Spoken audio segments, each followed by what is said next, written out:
Anybody criticizing government, anybody opposing government, anybody critical of government policies, they try to drop as anti-government, anti-state, and then at national level, anti-national. Maharashtra government, while enacting this law, has left this question: who is to be banned, or who is to be whose activities to be monitored, and who will face government's wrath.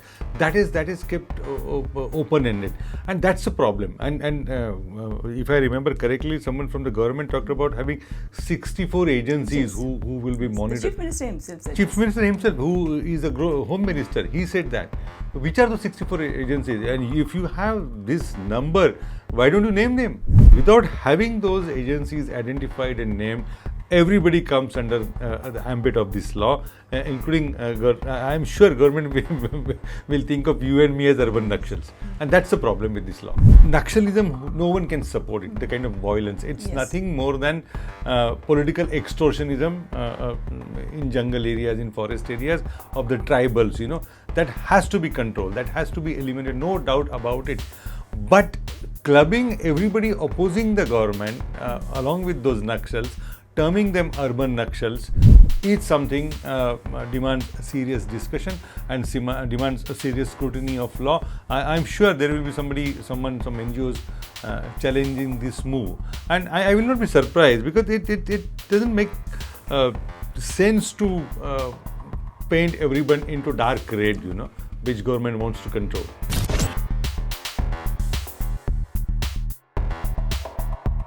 The ongoing monsoon session and with the Vidhan Bhavan in Maharashtra, a very important development again happened last week. The state government brought a legislation, Maharashtra Special Public Security Bill, and both the houses, State Assembly as well as Council, passed it with majority. The interesting aspect of this is the stated objective and purpose of this bill, as defined and as argued in the floor of the House in Assembly by Chief Minister Devendra Fadnavis, says they want to bring this legislation to effectively tackle the organizations which indulge in anti-national activities, unlawful activities. Especially the term used is left-wing extremist and similar organizations. Now, what he tried to explain is it is not going to be targeted against any individuals or organizations, political parties, but only those whose constitution he specifically mentioned was against, was kind of threatening the very fabric of Indian constitution as well as the parliamentary system and democracy. Now, Girish, is this a political battle, or is there some truth in what the Chief Minister is saying? I think it's more so political. And why so? Because it starts with government's understanding of what is called left and right, When anybody criticizing government, anybody opposing government, anybody critical of government policies, they try to drop as anti-government, anti-state, and then at national level, anti-national, So with this mindset, if you want to try to curb opposition's voice, it will be seen a major political deviation from the democratic norms, and which is happening in Maharashtra. Had this been the first bill adopted in the Assembly and Council by Maharashtra, then we could have argued this way. But there are 4 other states like Andhra Pradesh, Telangana, Chhattisgarh and Odisha. And they are not all BJP states. Correct. Now, what could have led those state governments to kind of enact this law? Yeah. So the biggest and the most important difference is they have named organizations which are to be banned, which are to be restrained by government forces in their activities. Here it is open-ended. And that's the big problem, because Maharashtra government, while enacting this law, has left this question: who is to be banned, or who is to be whose activities to be monitored, and who will face government's wrath. That is kept open-ended, and that's a problem. And if I remember correctly, someone from the government talked about having 64 agencies who will be monitored. The Chief Minister himself said Chief Minister himself, who is the Home Minister, he said that. Which are the 64 agencies? And if you have this number, why don't you name them? So 1, 2, 3, 4, 5, these are the 64 agencies who will be now monitored. Without having those agencies identified and named, everybody comes under the ambit of this law, including, I'm sure government will think of you and me as urban Naxals. And that's the problem with this law. While introducing the bill, and when you go through the legislation bill, the stated objective and the recommendations also. Now, the purpose of the bill, one can understand, they want to curb Naxalism, and that's the agenda not only of the state government but the centre itself, and not this government but earlier government also. We remember when Mr. P.C. Chidambaram was the Home Minister, and he had very firmly dealt with Naxalism. I think that was the first time. And they formed a unified command also to tackle. And that was a very kind of a big decision at that time, one thought. Because till then everybody looked at Maoism or urban or Naxalism. In those days there was nothing like urban and rural. With some compassion and humanitarian ground. So that shift was brought by Mr. P.C. Chidambaram at that time. And of course with the caveat that you also have to simultaneously look at the development. That kind of thing. Now when we look at the way the approach of the centre present government is towards Naxalism, there's a very clear agenda that they want to finish it, and for that they have set a deadline of March 2026. And they feel they can do it. Now in case of Maharashtra, Fadnavis says the Naxalism was confined to only 4 districts and now it's reduced to 2 talukas. Blocks, now if that is the case, do you think it warranted a legislation? I can't make any sense out of this, because if you yourself are so sure of restraining, controlling or eliminating Naxalism from certain areas. Now you say that earlier it was 4 districts of Vidarbha and adjoining places, and now it is just only 2 blocks. Then why have law which will have entire statewide repercussions only for 2 blocks? It's completely contradictory, and here I have a serious issue with the government. If you are so sure of that, why do that? Number one, and also, see, Naxalism, no one can support it. The kind of violence, it's nothing more than political extortionism in jungle areas, in forest areas of the tribals. That has to be controlled. That has to be eliminated. No doubt about it. But clubbing everybody opposing the government along with those Naxals, terming them urban Naxals, is something demands a serious discussion and demands a serious scrutiny of law. I'm sure there will be some NGOs challenging this move, and I will not be surprised, because it doesn't make sense to paint everyone into dark red, which government wants to control. Yes, Girish, as you said, Naxalism, the very movement which started maybe when Charu Majumdar and those leaders of those level or those commitment or mission, one can say. We are not justifying Naxalism or not, but yes, there was an element of humanity, compassion, and in those days, I'm saying early 50s, 40s, 70s, till 60s, we can say. Because then there was this thing about the landlords exploiting the farmers, the laborers in that sense. But armed revolution of any nature, any kind, violence of any kind, and against the established Indian constitution, parliament or institutions, government institutions or even private institution, is not something we support. Definitely we don't support. The question here is, if you were so determined to curb Naxalism and terrorism, then in the draft bill or in the bill that is adopted by both the houses, why are the terms missing? Why are you saying left-wing extremism and similar organizations. Correct. You could have simply said Naxals Violence. and terrorism. Yeah, and those whoever indulges into violence will be dealt with seriously. That should be the case. What about extreme right, violence? I mean, do you support cow vigilantes? I mean, there are so many things, so many instances in Maharashtra, not compared to like what there in northern belt, but it sounds like right-wing extremism is okay with. Government is okay with it, but left extreme, no, we don't want.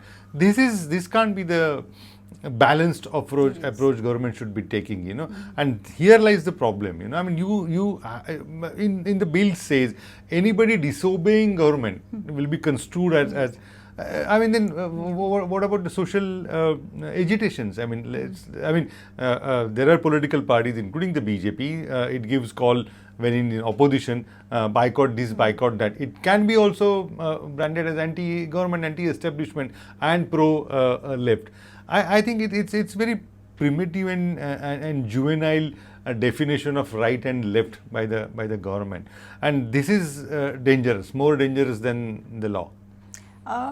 He has repeatedly mentioned the Chief Minister I'm talking about, Chief Minister who's also Home Minister, and of course when it comes to enforcement, the Home Ministry will be the nodal kind of department, and under whom the police force will be kind of executing the whole thing. Now he has very clearly said that this is not for any political parties. This will not be directed against political parties. It will not be directed against the organizations which are raising voices against policies or issues. But what he said and what the legislation actually says in letter and spirit, I think as you rightly pointed out, there are reasons, there are enough grounds to raise concerns and raise questions, definitely raise questions. Yeah. And here the question is, your intention is to kind of end Naxalism, end terrorism, it's fine. But the saying that niti or niyat, usme kuch tafawat hai. There's a difference in your intent and intention. Yeah. And that's, I think people will have right to question. No, and coming in from person like Devendra Fadnavis makes it more serious, because he it's not only the Chief Minister and a very sensible leader from the BJP fold. He comes from, he respects RSS ideology. But the same organization was banned for so-called anti-government activities twice. Just after the independence, maybe Vallabhbhai Patel, and then during emergency. So he fairly knows, he has first-hand knowledge of or experience of government ban doesn't work. So if you want to eliminate terror, that's perfectly legitimate, no doubt about it. But to say that certain thought process or certain thought will be controlled, curbed, and we will not let it grow, it doesn't work that way. RSS survived 2 bans. It became stronger, I think. That's exactly. So you try to ban it, it flourishes more, you know. So if there are XYZ organizations which are banned, government names them. As of now, government has named none. But then XYZ will transform itself into ABC. What are you going to do that can't be the way. There has to be some legitimate process of tackling this menace, you know. Violence, deal it firmly, no doubt about it. But this process, I think government should have thought more, should have more serious thought to it. Now they say there are 6 organizations which have been banned in other states, because if you look at these 4 states which have already banned Naxal organization, there are totally, I think, 48 frontal organizations by the 4 states. And so what they're saying is, of this 48, 6 are operating in Maharashtra, and they have made Maharashtra a safe haven.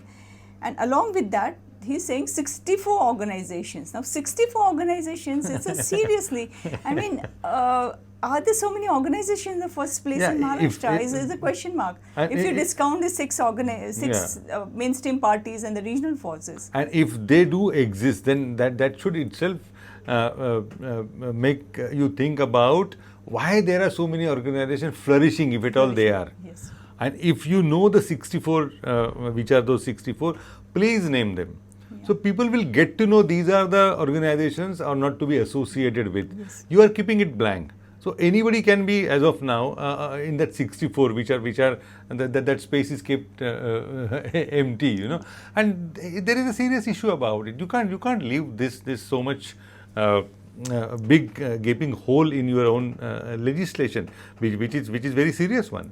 There's a lot of ambiguity when you go through, what they're saying and what the bill actually, because we are looking at the fine prints in the bill, what is written, and on that basis we are arguing it. Yeah. So there's no reason why we should not believe the government, why we should not believe what Chief Minister is saying. Yeah. But the bill is saying something else, Correct. when it comes to the letters, the way it's elaborated actually. Yeah. And the second thing is this whole thing of Naxalism, how the Naxalism was and how it evolved over the decades. Yeah.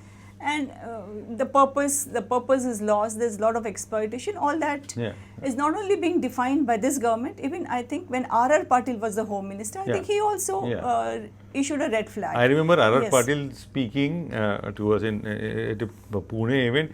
He talked the supporters of Naxalism. Naxalism flourishes because of us sitting on the 6th floor. So he was that candid. Government's inefficiencies, government's failure in delivering people, whatever it should do. That's how gives birth to Naxalism. R.R. Patil, though he acted, I must say, he was candid in understanding the reasons behind rise of Naxalism. Here, anybody opposing government, you do XYZ thing, then you are from the toolkit. You do other things, you are anti-national. You do certain things, then you are anti-religious. That's not the way government function. If governments, these laws, stringent, kind of provisions are to be applied, there won't be Anna Hazares and Kiran Bedis of the world who can dare do such agitations they did in 2012 against Manmohan Singh government. So do we want to curb that kind of an opposition? That's the thought people will have to think about, and those saner voices in the government and supporting governments will have to think about what exactly are we curbing. Violence, absolute no doubt about it. It should be stopped, no doubt. But the way this bill is structured, that's a problem. And already we have a very strong act, UPA. We already have that act. And though he says that there's some technicalities they're questioning. But the point is, then if that is the issue, then you can amend it. Correct. Make it, if it's already stringent, make it more stringent. Simple. Yeah. Because the purpose of UPA is similar to what you're stating in your new bill. And this is the problem with the bad law, like for PMLA. When P. Chidambaram brought it, he never thought he could be the one next in line, the firing line. And similar thing may happen. When BJP, whenever opposition gets a chance to rule, they can put BJP under this stringent kind of sanctioning or scrutiny, So it's not about this party or that party. It's about overall right of people to express dissent, with the government, to be critical of the government, to challenge or to critique the government doesn't mean the ruling party is not the state. Ruling party is not the nation. It's much more bigger than that. Like Thomas Jefferson said, at times you have to save people from the government itself. This law is like that. We have to be saved from the government. You have people sitting on your side on the treasury benches who go out and brazenly beat common people, hapless canteen workers. You do nothing for them. And you talk about the left menace, that is the real menace, And here the question is, like, you already have 237 MLAs out of 288 with you. You are one of the strongest government in Maharashtra. The opposition is reduced to something 50-53 MLAs in the House. And yet you feel the need to bring this law. And at the same time, you're saying, there's a paradox in this. Because once you're saying that the Naxal is finished, at the same time you bring the law because you're afraid of 64 frontal organizations whose identity is still kind of questionable. So here some way there's ground to believe this is not so simple. Is this then turning into the left versus the right ideological warfare? Beginning of that. Yeah, you said it right. My fear is that, like the way there is a competition among the BJP leaders to showcase themselves, it's like who is more saffron, So part of that strategy also is to be showing self extreme anti-left, So all the BJP ruled states, they try to do this. So this could be part of that, and that's if it is so, then I feel that's a dangerous thing Devendra Fadnavis is doing. Maharashtra was never known for that, I mean, such kind of acts, which are very brazen in curbing opposition to the government. That's not the point. And Supreme Court also has time and again made very clear that criticizing or supporting particular theory doesn't mean that he or she is wrong, because it has to be established that because of this he or she is involved in violent activities. But mere support to some ideology doesn't make you anti-national or anti-state, and this is something, the danger this government lies in this act, So here another question is, if it's so brazen, it's so blatant, it's so evident, it's a political motive, if you say that, then what stopped the opposition from taking a stronger viewpoint? Because in the assembly they lost a chance. They had even if it's just 53 numbers, if all of them together had just voiced their dissent, or at least shown the I mean, though they were part of the select committee, all of that is fine. But why the opposition is like so vulnerable? Why didn't they raise the voice, which they are doing it outside now?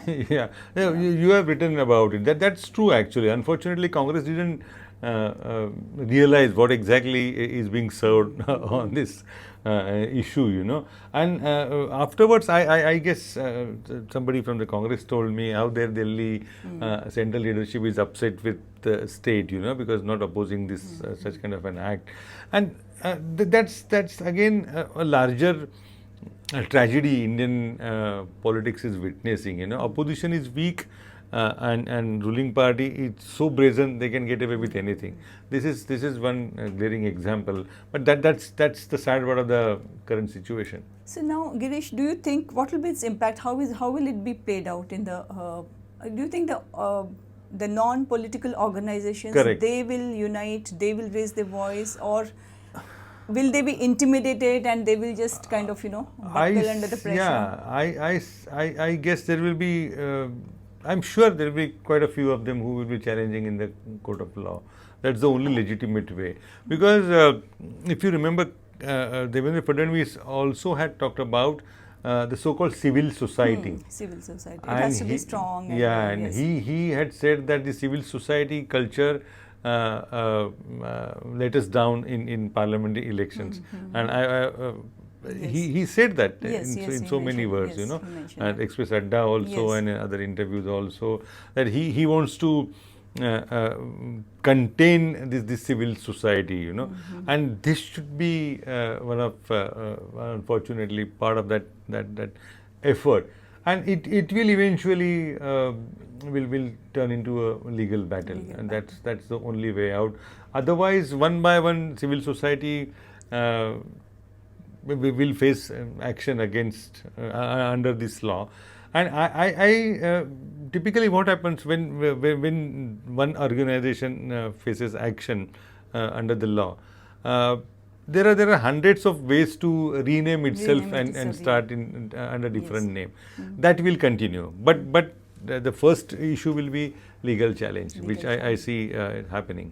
So has it been, I don't think they've just done this keeping any elections in mind. I think when you bring this kind of law, and when you test it with other states first and then gradually approach to this, it's definitely like either you are with this ideology or if you're not, then better kind of I mean, fall in line. And that is the real dangerous part. It's not election oriented.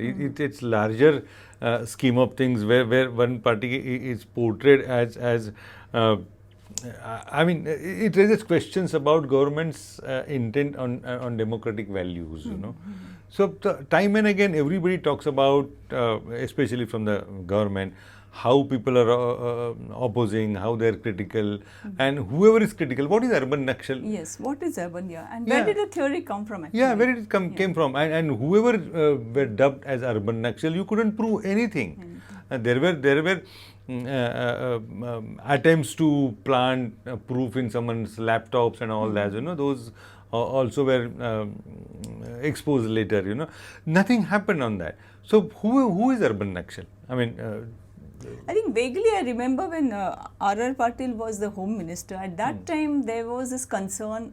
I mean, he must have been briefed by somebody in the know of things in the intelligence department of. So their concern was that urban Naxalism is no longer confined to now rural belt or the remote areas of jungles and villages.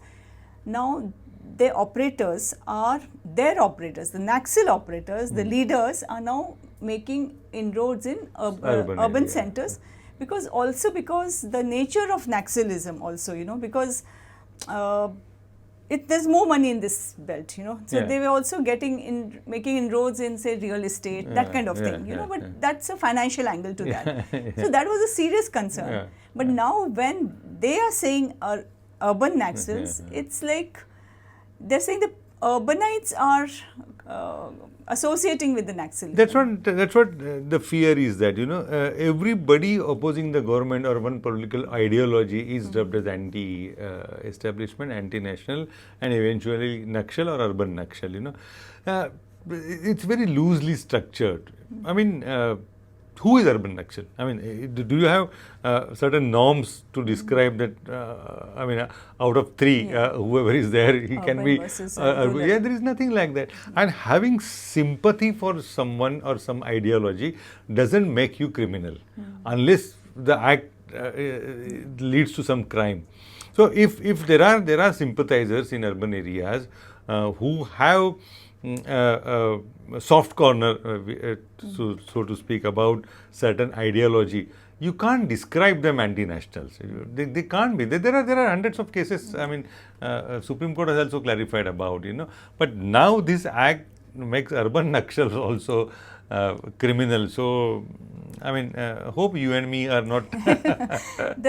If you look at the structures of these left parties also, even I don't think Sitaram Yechury or Prakash Karat had ever kind of outrageously supported Maoism. They were also against the armed revolts, basically.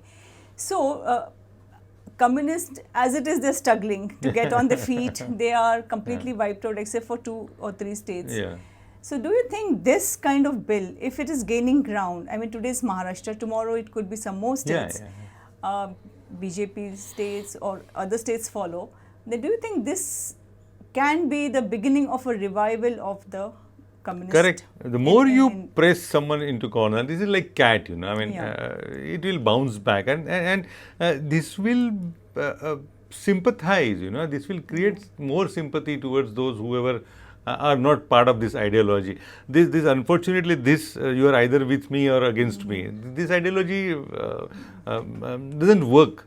And there are many who are neither here nor there. They depending on the government's or opposition action, they decide their position. But this everyone will put into one basket, and that's the sad and dangerous part of this law. Yeah, I mean, that's understandable. But if you're not here, then you're not. Then you're not with us. I think that extremism and especially from Fadnavis, I think it's not with a moderate approach. I mean, at least his politics was towards that. So it's and having a background and roots in the Vidarbha, the very much the Naxal area. He understands the subject very well. Correct. From both from the human angle as well as the consequences of violence and armed. So there is a second shocker that makes Fadnavis's moves vary off his mood, like the Hindi one, the ordinance on Hindi, the decision on Hindi, and the Naxal. I hope there is no. But do you think this has come from the center? Because I think Amit Shah is very determined to end everything by March 2026. So do you think there's a lot of pressure from the center on the state? Because if the center could have brought the uniform bill, which would have been applicable to everything, instead of doing it in a piecemeal with each state defining it the way they want. There is difficulty. I mean, it's very difficult not to believe that there is someone else also behind this bill, to put it this way.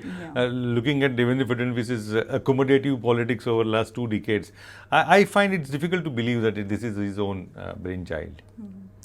So you think center should have intervened? Why leave it to state? I Yeah. mean, if Naxal and terrorism is such a threat as Yeah, they yeah. perceive and they know, Yeah, surely yeah. they know. That's Yeah. why they brought. Yeah.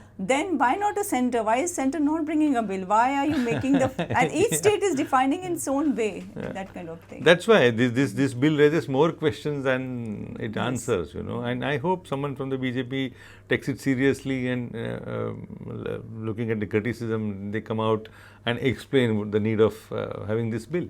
Thank you so much, Girish. Thank we you. will keep a watch and more discussion as things Yeah, unfold yeah. in the coming days. Thank you. Thank you.